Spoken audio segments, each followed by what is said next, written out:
Little Steps Daycare was the kind of place parents trusted without thinking twice.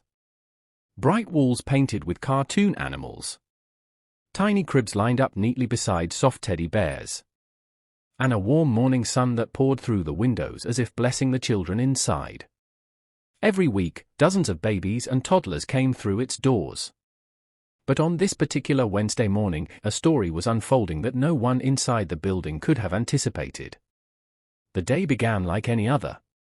Maya, an 11-month-old girl with soft curls and the sweetest smile, clung to her mother's shoulder as they walked into the nursery room. She didn't cry, she rarely ever did, she simply looked around with her big curious eyes, observing everything the way babies do when the world is still new. Her mom kissed her forehead gently. "Be a good girl, Maya. Mommy will be back soon." And with one final wave, she stepped out, leaving her daughter in the warm hands of the caregivers she believed she could trust. But something was different today. Something small, subtle, almost too easy to overlook. Near the far end of the hallway, a janitor's mop bucket sat abandoned, wheels tilted slightly, water still dripping. It wasn't where it was supposed to be. Jonas, the night shift cleaner, always kept his equipment locked away before leaving. It was a rule he never broke. Yet today, the bucket stood out like a misplaced warning. No one questioned it. Not the staff. Not the parents walking past.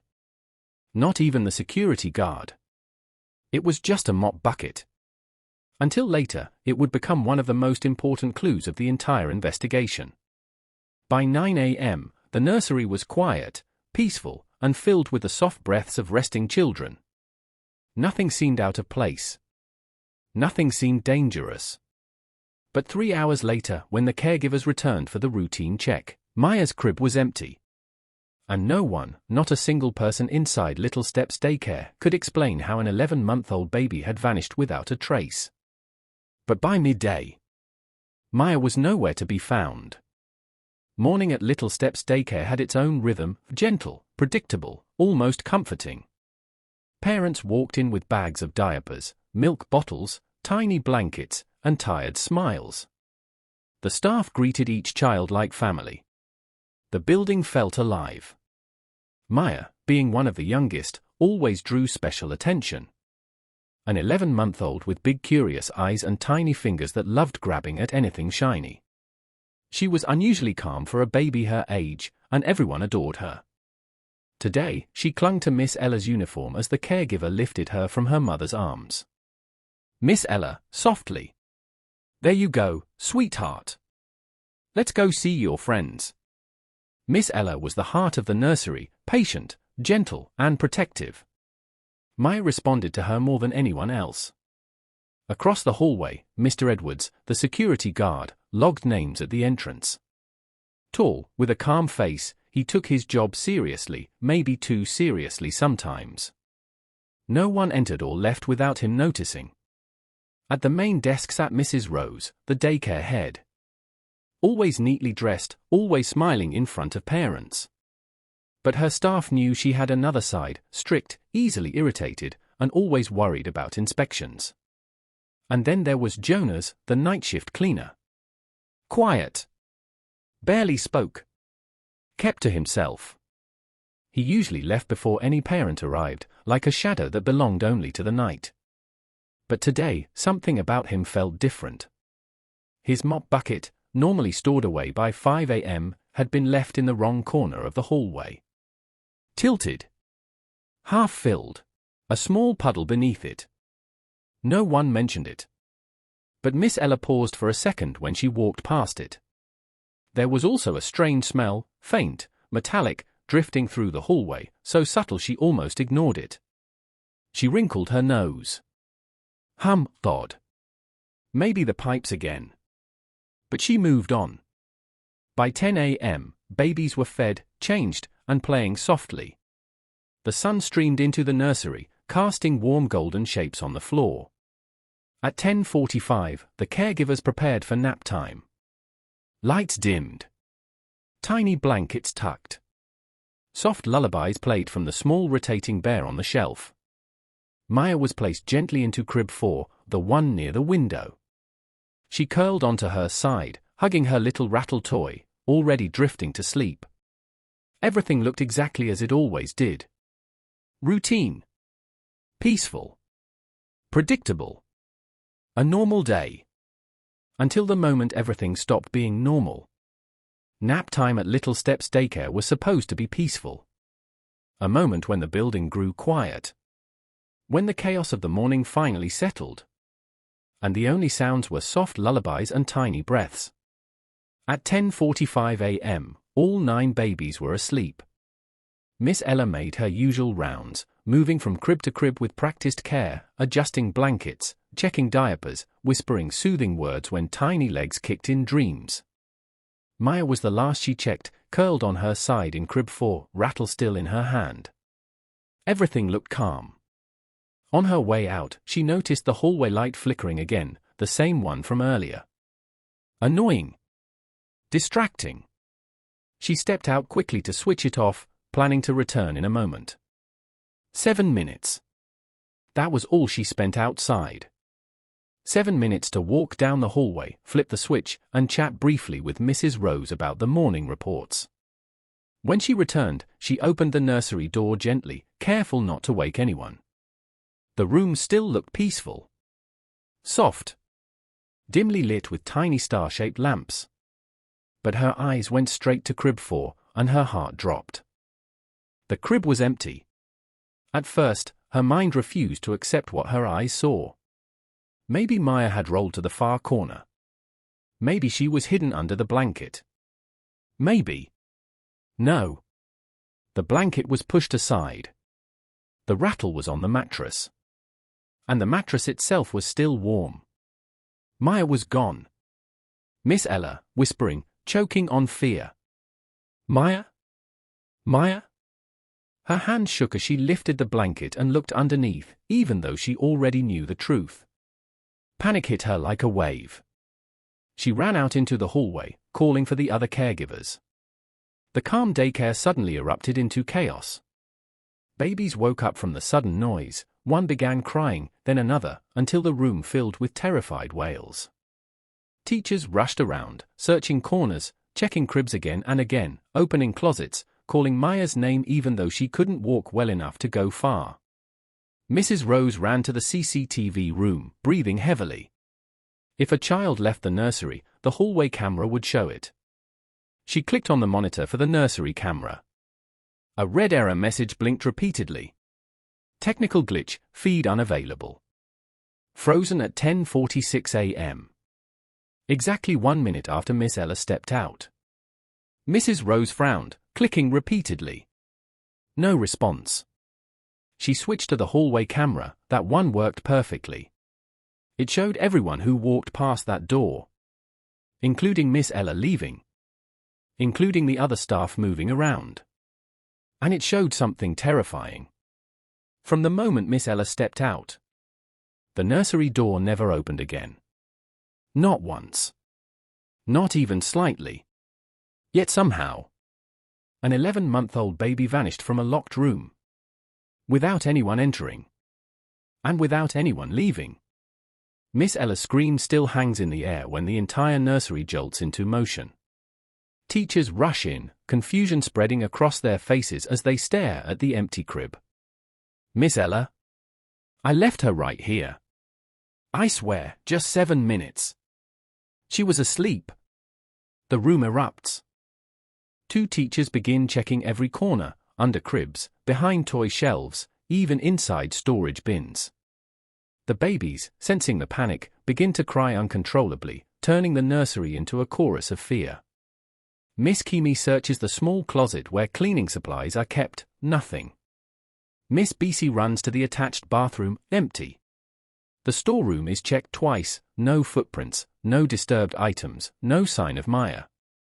The elderly security guard, Mr. Edwards, receives the news and immediately begins scanning the compound. He checks the gates, still locked, walks around the fence, peeks behind the generator house, and inspects the small playground. No strange movement. No open exit. No child. Yet the air feels wrong, like someone was here and left in a hurry.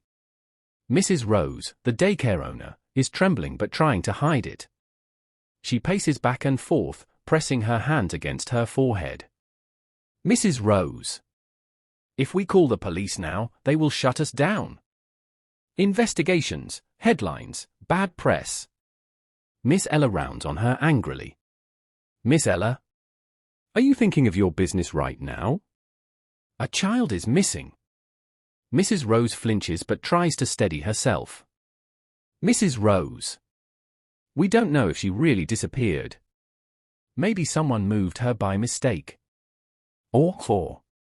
Her excuses sound hollow. Miss Kimi bursts in. She's not in the entire building. We've checked everywhere. Mrs. Rose freezes. Her lips move, but no sound comes out. Miss Ella steps forward, shaking with anger and fear. Miss Ella? Call the police before we lose more time. Mrs. Rose tries to hold her ground, her voice cracking. Just give me one more minute. We need to think. Miss Ella interrupts sharply. We don't have a minute. If anything happens to that baby. The weight of the truth presses on everyone. Everything they've checked, every corner they've searched leads to the same terrifying conclusion. Maya is not in the building. Finally, at 25 minutes past Maya's disappearance, Mrs. Rose gives in. Her hands shake as she picks up her phone. Before she can press the call button, Miss Ella grabs the phone and dials the police herself. Miss Ella, voice trembling. This is Little Steps Daycare, a baby is missing. The atmosphere inside Little Steps Daycare shifts the moment the police arrive. Officers block the entrance, and a tall, sharp-eyed man steps forward. Detective Kareem. Early 40s. Calm. Methodical. The kind of man who notices everything. He scans the panicked faces of the staff, the crying infants, the scattered toys, absorbing every detail like a camera lens. Detective Kareem. No one leaves. No one enters. We treat this as an active missing child case. His voice is deep, steady, and instantly authoritative. He demands all CCTV camera access, staff attendance sheets, cleaner sign-in and sign-out logs, visitor logs, keys to every room. Mrs. Rose fumbles nervously while handing the documents over. Detective Kareem confirms. 6 staff members. 9 babies. No visitors. No early pickups. Nothing unusual. Except the night cleaner. Detective Kareem flips to the cleaner's schedule. Jonas Edris, night shift cleaner. Signed out at 5:08 a.m., unusually early for someone who is supposed to finish at 6 a.m. Detective Kareem lifts an eyebrow. Detective Kareem. Why did he leave an hour before shift end? The staff exchange confused glances. Miss Beasy whispers. He never leaves early, he's usually still mopping when we come in. A chill drifts through the room. Detective Kareem walks through the daycare with slow, deliberate steps. He checks all exits. He examines windows. He inspects the play area. No sign of forced entry. No broken lock. No disturbed window. Everything is too normal. Too clean. Then, near the back door, something. He kneels down. The camera zooms in on his fingers touching a faint outline of a shoe print on the tiled floor. Barely visible. Almost wiped. Detective Kareem. Someone stepped here, but tried to erase it. Mrs. Rose gasps softly. Miss Ella clutches her chest. The print doesn't match any of the staff shoes checked immediately. And it is larger, more like a man's. Detective Kareem stands up slowly, his expression turning serious. He scans the faces of the teachers, one by one. Detective Kareem. There's no forced entry. The hallway camera never recorded the door opening. The only exit shows faint shoe marks. The cleaner left early. He pauses. Let the silence burn. Then he says the line that freezes the entire room. Someone inside this building knows exactly what happened to Maya. The daycare grows colder. Tension fills every room. Detective Kareem returns to the hallway outside the nursery, staring at the floor with narrowed eyes. Something in his gut tells him they missed a small detail. Then he sees it. A smudge. Then another. He kneels. Not dirt, footprints. Very faint. Almost invisible unless someone bends low enough to the glossy tiles. He follows the prints with slow, deliberate steps. They start at the nursery door and trail lightly down the hallway toward the supply closet. But these prints are strange. Not from baby feet, too long. Not from adult feet, too narrow. He places his own palm beside one print to compare size. Children's footprints at 11 months should be tiny and rounded. But these? Elongated. Almost like a small teenager, but lighter. Much lighter. Detective Kareem feels a chill crawl up his spine. He stands and immediately orders all staff to remove their shoes and line up. One by one. Miss Ella, too large. Mrs. Rose, different shape. Mr. Edwards, wider print. Kitchen staff, none match. Then Jonas, the night cleaner, steps forward. Quiet. Nervous hands. Avoiding eye contact. Detective Kareem's gaze drops to his feet. Small. Shockingly small for a grown man. Narrow. Almost identical to the faint prints. The hallway falls silent. The entire daycare gathers in the small staff room, the tension thick like humidity after a storm. Jonas sits alone on one side of the table, hands trembling, eyes darting from wall to wall, anywhere except the detective's face. Detective Kareem pulls out a chair and sits directly across from him. Jonas, these footprints match your size, he begins quietly. Explain. Jonas swallows hard. His voice cracks on the first word. I left at 5:08 a.m. I signed out. I didn't come back. Then why, Kareem says calmly, are your footprints leading from the nursery to the supply closet? Jonas hesitates. Breath shaky. Then he whispers something unexpected. I sleepwalk. The room stills. What do you mean? The detective asks. Jonas wrings his hands tightly. Sometimes I wake up in places I don't remember going to. Even here. I found myself in the hallway before. Or in the playroom. Or, sometimes the supply closet. He looks genuinely ashamed. Mrs. Rose gasps. Miss Toulou's hands fly to her mouth.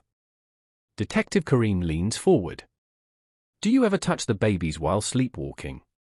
Jonas's eyes widen in horror as he shakes his head vigorously. No. Never. I would never hurt a child. Never. I love this job. I clean quietly so they can sleep peacefully. I wouldn't even let a mosquito touch them. His voice breaks. Detective Kareem studies him carefully. Fear. Shame. Confusion. But not guilt. Not the kind tied to kidnapping. Still, something about Jonas doesn't sit right. Not because he took Maya, but because he's clearly hiding something else. Something unrelated. Something he's terrified will come out if they keep pressing him. Detective Kareem knows this case is bigger than a missing baby or a sleepwalking cleaner. There is a deeper layer. A truth buried beneath fear. And he's about to uncover it. The daycare is silent as Detective Kareem returns to the hallway. He kneels again, tracing the faint footprints with a gloved finger. They don't stop at the supply closet, they disappear into it. He pushes the door open slowly, the hinges groaning. Inside, the closet is cramped, cluttered with mops, wipes, and dusty cardboard boxes stacked haphazardly. At first glance, nothing seems unusual. Until Kareem notices something behind the largest stack of cleaning supplies. A gap. A narrow space that shouldn't be there. He drags the boxes aside, dust rising into the air. Behind them sits a small metal hatch, old and rusted, its edges covered in years of grime. Except the hinges look polished. Recently moved. Kareem's pulse quickens. He turns to the staff crowding the doorway. Who knew about this? They all shake their heads, confused, frightened. Even Mrs. Rose looks genuinely stunned. We've owned this place for 12 years, she whispers. I've never seen that. Detective Kareem pulls a flashlight from his pocket, lifts the hatch, and peers down into the darkness. A steep wooden ladder leads into an underground room. He climbs down slowly. The smell hits him first, stale air, dust, and something else. Something human. His flashlight beam moves across the cramped underground space, and he freezes. Old children's toys are piled in one corner. Plastic blocks. A toy car with one wheel missing. A faded teddy bear. In another corner lie discarded daycare uniforms, crumpled and forgotten. Then he sees it, a small mattress tucked into the far wall. Not new. Not clean. But clearly used, recently. His heart drops. Someone has been living here. Or hiding here. He sweeps the flashlight again, more urgently now. And that's when he sees it. On the dusty floor, next to the mattress, lies a tiny pink object. He kneels and picks it up. It's Maya's pacifier. The same pacifier her mother clipped to her clothes that morning. He feels a jolt of adrenaline. Maya, he calls softly into the darkness. Silence. Then. A sound. A tiny, trembling whimper echoes from deeper within the hidden room. Not loud. But unmistakable. A baby. Alive. Terrified. And very close. Detective Kareem's heart pounds as he moves slowly toward the sound. Everything is about to change. Detective Kareem inches toward the soft whimpering, his flashlight cutting through the stale darkness. There. Inside a small wooden compartment built into the wall, he finds Maya. Wrapped in a thin blanket. Eyes wide. Terrified, but unharmed. He lifts her gently, feeling her tiny fingers clutch his shirt. She isn't cold. Someone had placed her there recently. Too recently. He carries Maya up the ladder, emerging into the supply closet where the staff gasp, bursting into tears. Miss Toulouse sinks to her knees. Mrs. Rose crosses herself repeatedly. But Kareem isn't celebrating. He wants answers.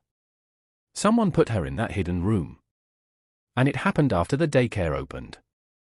He turns to Jonas, who stands trembling in the corner, hands shaking violently. Jonas, he says quietly. You need to tell me the truth. Jonas's lips quiver. A tear rolls down his cheek. I didn't take her. Then explain this, Kareem says, showing him the pacifier. Explain why she was down there. Jonas squeezes his eyes shut. And then the real twist drops. I found her, he whispers. Everyone freezes. Jonas continues, voice breaking. I came in early today. Around 5. I was finishing my shift. And I saw Maya crawling in the hallway. Alone. A collective gasp fills the room. I thought maybe Miss Toulouse or someone forgot to lock the nursery door, Jonas says. I didn't want her to get hurt. So I picked her up. He wipes his nose, trembling harder. I didn't know where to take her. I panicked. I thought if someone saw me holding her they'd think I was doing something bad. So I took her into the hatch, just to keep her safe, while I went looking for an adult. He looks down at the floor, shame burning through him. I sat on the mattress. Just for a moment.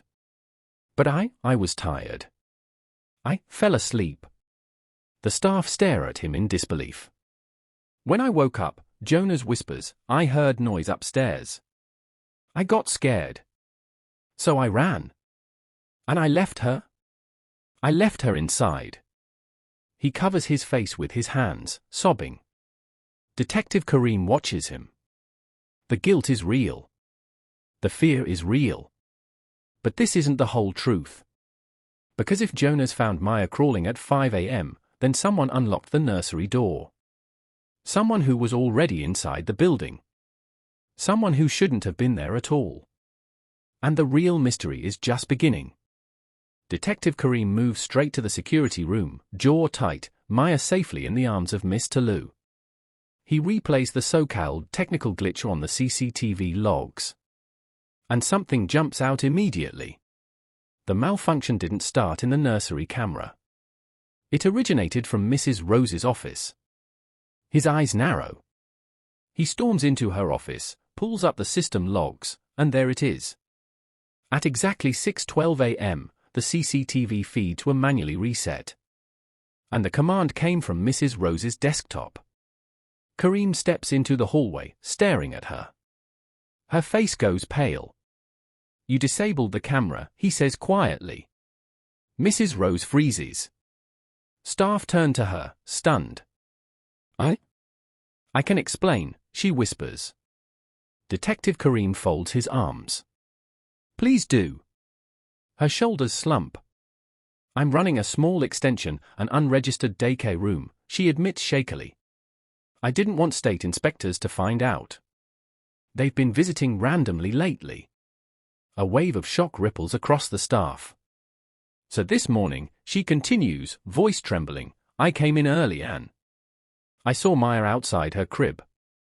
I don't know how she got out, but I panicked." She covers her mouth, shaking. "I thought an inspector might have walked in without me knowing. I didn't want them to see anything wrong. So I reset the whole CCTV system to hide it. I erased the footage." Gasps erupt around her. Detective Kareem's voice drops, cold and controlled. "Your attempt to hide your illegal daycare erased the only footage showing how Maya got out. You let the entire building believe she had been kidnapped." Mrs. Rose bursts into tears. "I didn't mean for this to happen. I didn't know she'd wander away. I didn't know." But excuses fall flat. Because her negligence, her fear of being caught, caused hours of chaos, panic, and a massive police search. Jonas hid the baby out of fear. Staff lost trust. Parents will be traumatized. And Maya, an 11-month-old baby, spent half the day in a dark hidden room all because Mrs. Rose chose to cover her secret instead of protect a child. Detective Kareem steps aside and radios the station. Mrs. Rose is quietly escorted out. The real culprit wasn't a kidnapper, but a woman so desperate to hide her wrongdoing that she risked everything. Police cars line the entrance of Little Steps Daycare as Mrs. Rose is led out in handcuffs, her head bowed, staff watching in stunned silence. The woman who once promised parents safety above all had become the architect of the entire disaster. Jonas stands beside Detective Kareem, tears still drying on his cheeks. He is exhausted, shaken, but relieved. Kareem places a hand on his shoulder. "You're not a criminal," the detective says gently. "But you do need help. Sleepwalking in a place full of children is dangerous." Jonas nods silently.